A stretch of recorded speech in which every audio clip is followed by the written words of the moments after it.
LPU ప్లేస్మెంట్ల రికార్డులు సృష్టిస్తోంది. Final year student 2.5 కోట్ల ప్యాకేజ్ పొందుతున్నారు. 1700 మందికి పైగా ఎల్పియు స్టూడెంట్స్ 10 లక్షల నుంచి 2.5 కోట్ల ప్యాకేజెస్ పొందారు. విద్యా విప్లవం ప్రారంభమైంది లవ్లీ ప్రొఫెషనల్ యూనివర్సిటీలో. టీడీపీ నేత తాడిపత్రి మున్సిపల్ చైర్మన్ జేసీ ప్రభాకర్ రెడ్డి తీరు బాగాలేదని బీజేపీ ఎమ్మెల్యే మండిపడుతున్నారు. ఉద్యోగులను ఉద్దేశించి జేసీ ప్రభాకర్ రెడ్డి బూతులు మాట్లాడటం సబబుగా లేదని సభ్య సమాజం హర్షించదని కాషాయ పార్టీ ఎమ్మెల్యే అంటున్నారు. కూటమిలో భాగంగా ఉన్న బీజేపీ నేత ఏకంగా టీడీపీ నేతకి హితవు పలకటం చర్చనీయాంశంగా మారింది. దీనిపై జేసీ ప్రభాకర్ రెడ్డి ఎలా స్పందిస్తారు అనేది కూటమి రాజకీయాల్లో ఆసక్తికరంగా మారింది. కూటమి పాలనలో నిత్యం వార్తల్లో ఉంటూ అరాచక శక్తికి పర్యాయపదంలా నిలిచిన నాయకుడు ఎవరైనా ఉంటే అది జేసీ ప్రభాకర్ రెడ్డేనని కూటమి నేతలే మాట్లాడుకుంటున్నారు. చంద్రబాబు, లోకేష్ ఆశీస్సులు పుష్కలంగా ఉండడంతో తాడిపత్రి నియోజకవర్గంలో జేసీ ప్రభాకర్ రెడ్డి చేసిందే చట్టం, చెప్పిందే వేదం అన్నట్టుగా పరిస్థితి ఉంది. రాష్ట్ర వ్యాప్తంగా మంత్రి లోకేష్ ఎర్రబుక్ విధానాలు అమల్లో ఉంటే తాడిపత్రిలో వాటికి అదనంగా జేసీ రెడ్ బుక్ కక్ష సాధింపులు చేరాయి. ఈ నేపథ్యంలో తాజాగా జరిగిన 2 ఘటనలు తీవ్ర చర్చనీయాంశంగా మారాయి. అనంతపురం జిల్లా పంచాయతీ అధికారి నాగరాజు నాయుడుపై పబ్లిక్గా దౌర్జన్యం చేశారు జేసీ ప్రభాకర్ రెడ్డి. అనంతపురం జడ్పీ కార్యాలయంలో సమావేశం నుంచి అధికారిని బయటకు పిలిపించి మరీ వార్నింగ్ ఇచ్చారు. నేను చెప్పినట్లు వినకపోతే నీ అంతు చూస్తానని బెదిరించారు.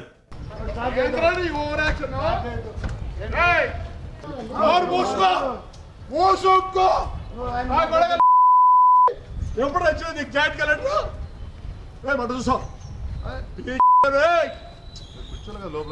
ఏం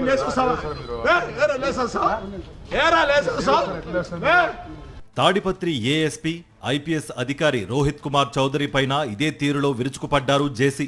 ఆయన వ్యవహారం బాగాలేదని, ఎంత ధైర్యం ఉంటే తన అనుచరులపైనే కేసు నమోదు చేస్తారంటూ నోటికొచ్చినట్లు మాట్లాడారు.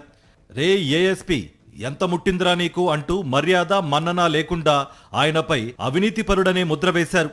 చంద్రబాబు, లోకేష్ అండదండలు చూసి జేసీ ప్రభాకర్ రెడ్డి రెచ్చిపోతున్నారని, అందుకే ఆయన నోటికి అడ్డు అదుపు లేకుండా పోతోందని రాజకీయ విశ్లేషకులు అభిప్రాయపడుతున్నారు. ఈ నేపథ్యంలో జేసీ ప్రభాకర్ రెడ్డిని విమర్శించడానికి కూటమి నేతల్లో అందరూ భయపడుతుంటే బీజేపీ నేత ఆదోని ఎమ్మెల్యే పార్థసారథి అందరినీ ఆశ్చర్యపరుస్తూ టీడీపీ నేత జేసీ ప్రభాకర్ రెడ్డిని ఉద్దేశించి పలు వ్యాఖ్యలు చేశారు. వాటిని సోషల్ మీడియాలో పోస్ట్ చేశారు. ప్రభుత్వ అధికారులపై జేసీ ప్రభాకర్ రెడ్డి వైఖరి సమంజసంగా లేదని, అసభ్యకరమైన మాటలు మాట్లాడడం మానేయాలని, దౌర్జన్యాలు చెల్లవని, అవి సమంజసం కావు అని పార్థసారథి హితవు పలికారు. అధికారులు, ప్రజాప్రతినిధుల మాట వినకపోతే నియమ నిబంధనల ప్రకారం వారిపై చర్యలు తీసుకోవాలి తప్ప వారిని బూతులు తిట్టడం సరైంది కాదని సోషల్ మీడియా వేదికగా జేసీ ప్రభాకర్ రెడ్డికి గడ్డిపెట్టారు. బీసీ, ఎస్సీ, ఎస్టీ అధికారులు, ఉద్యోగులపై టీడీపీ నేత జేసీ వ్యాఖ్యలు చేస్తుంటే చూస్తూ ఊరుకునేదే లేదని పరోక్షంగా హెచ్చరించారు. తన అభిప్రాయం వ్యక్తిగతమని, పార్టీకి సంబంధం లేదని అన్నారు.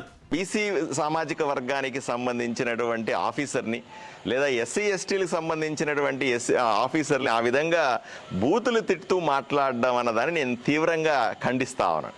ఇది పూర్తిగా నా వ్యక్తిగత అభిప్రాయం. ఎందుకంటే మమ్మల్ని అందరినీ కూడా బీసీలుగా ఉండి మాకెందుకు ఎమ్మెల్యే సీట్లు ఇచ్చారు?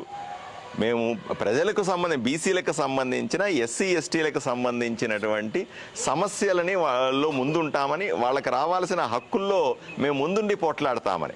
టీడీపీ నేత జేసీ ప్రభాకర్ రెడ్డిపై తన అభిప్రాయం వ్యక్తిగతమేనని, పార్టీకి సంబంధం లేదని బీజేపీ నేత ఎమ్మెల్యే పార్థసారథి చెబుతున్నప్పటికీ ఆయన వ్యాఖ్యలు చర్చనీయాంశంగా మారాయి.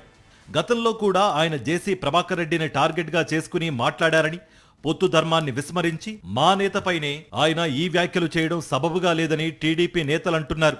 ఆయనకు ఏదైనా సమస్య ఉంటే సీఎం చంద్రబాబుకు ఫిర్యాదు చేయాలి తప్ప ఇలా సోషల్ మీడియా ద్వారా వ్యాఖ్యలు చేయడం ఏంటని జేసీ ప్రభాకర్ రెడ్డి మనుషులు మండిపడుతున్నారట. ఆదోని ఎమ్మెల్యే పార్థసారథి శుద్ధపోసేమీ కాదని, ఆయన తన నియోజకవర్గ సమస్యలను పట్టించుకోకుండా ఇతర నియోజకవర్గాలపై ఫోకస్ పెట్టడం మంచిది కాదని పచ్చపార్టీ నేతలు మాట్లాడుకుంటున్నారు. పార్థసారథి ఆదోని నియోజకవర్గ ప్రజల సమస్యలను గాలికొదిలేశారని, గతంలో ఆయన ప్రభుత్వ ఉద్యోగిని దూషించారని, అది మర్చిపోయి ఇప్పుడు నీతి వ్యాఖ్యలు చెప్పడం దొందే అన్నట్టుగా ఉందని రాజకీయ విశ్లేషకులు అభిప్రాయపడుతున్నారు. దళిత సర్పంచ్కు తన కళ్ల ముందే అవమానం జరిగినా సరే ఏమాత్రం పట్టించుకోలేదని, అలాంటి పార్థసారథి ఇప్పుడు నీతులు చెప్పడం అసహజంగా ఉందని అంటున్నారు. మొత్తం మీద కూటమి ప్రజాప్రతినిధులు తమ బాధ్యతాయుతమైన పదవుల్లో ఉన్నామని మరిచిపోయి అంతా తమ ఇష్టం అన్నట్టుగా ఇష్టానుసారం మాట్లాడడం వివాదాలకు కేంద్ర బిందువు అవుతోంది. కూటమి నేతలు నిత్యం గీత దాటి ఆధిపత్య రాజకీయాలకు పాల్పడుతూ ప్రజా సంక్షేమాన్ని మరిచిపోవడం ప్రజలు చేసుకున్న దురదృష్టమేనని అంటున్నారు. వివాదాలు సృష్టించడం, డైవర్షన్ రాజకీయాలకు పాల్పడడంలో కూటమి నేతలు ఆరితేరారని రాజకీయ పరిశీలకులు విశ్లేషిస్తున్నారు.